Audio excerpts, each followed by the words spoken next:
શું તમે માત્ર જીમમાં જઈને બોડી બનાવી લીધી તેને જ સ્વાસ્થ્ય માનો છો? આયુર્વેદના શાસ્ત્રોમાં કહ્યું છે કે સમદોષ સમાગ્નિશ્ચ સમધાતુ મલક્રિયા પ્રસન્ન આત્મેન્દ્રિય મનઃ સ્વસ્થ ઇત્યભિધીયતે.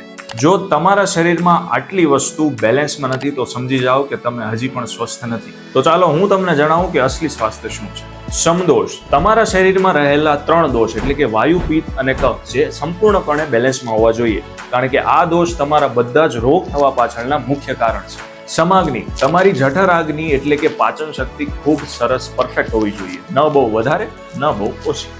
સમધાતુ શરીરના 7 ધાતુ જેવા કે રસ, રક્ત, માંસ, મેદ, અસ્થિ, મજ્જા અને શુક્ર એકદમ મજબૂત હોવા જોઈએ. મલક્રિયા એટલે કે શરીરનો કચરો સમયસર મળમૂત્ર અથવા પરસેવા વાટે બહાર નીકળવો જોઈએ.